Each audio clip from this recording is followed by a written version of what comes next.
intrigues of the court, one dying tragically, the other becoming a veritable symbol of Britishness and an apotheosis of queenship. This is their story. Prologue. Kensington Palace, London, the 20th of June, 1837.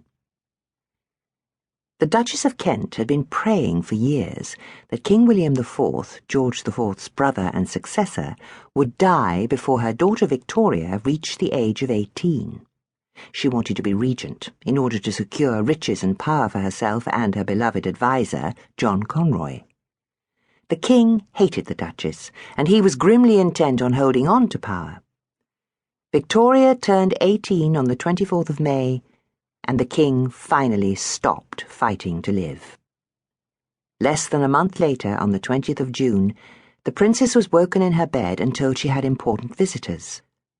Still in her nightgown, she made her way downstairs to the sitting-room below to receive the Archbishop of Canterbury and Lord Cunningham, the Lord Chamberlain.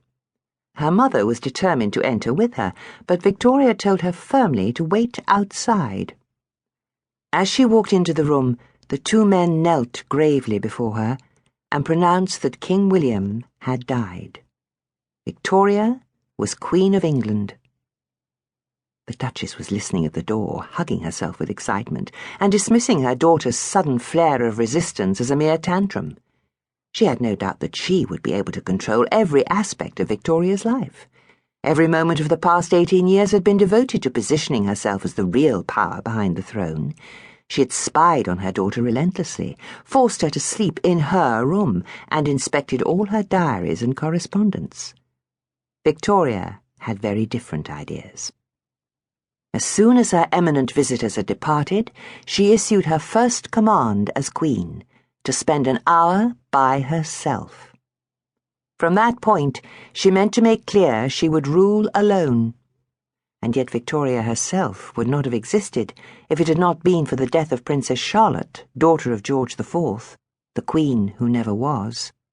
Her short life and sudden death changed the course of British royalty forever. A portrait of George III and Queen Charlotte hangs in Kew Palace.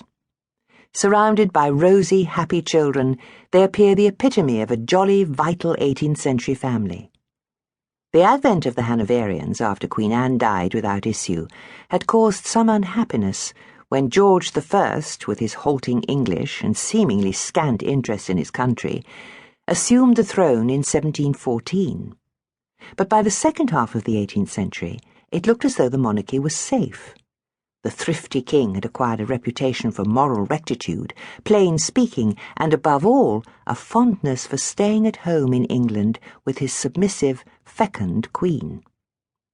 Although George became infamous for his bouts of mental illness and for losing America, he has been esteemed for his family.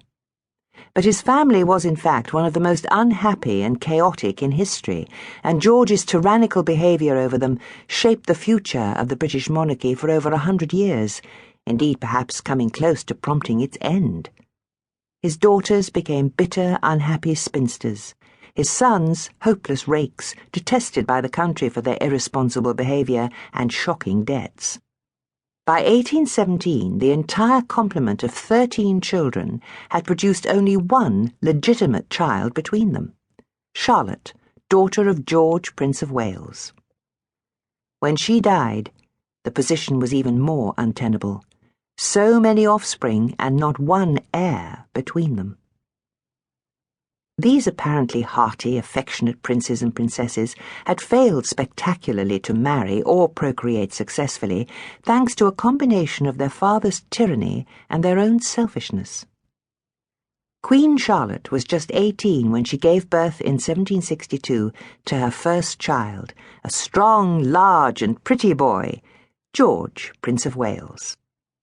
Delighted by his procreative skills, the king did not hold back. By September 1766, the 21-year-old queen was the mother of 3 sons and heavily pregnant with her next child. 6 girls and 7 boys were finally produced. 2 more boys died young, with the youngest, Amelia, born in 1783. George III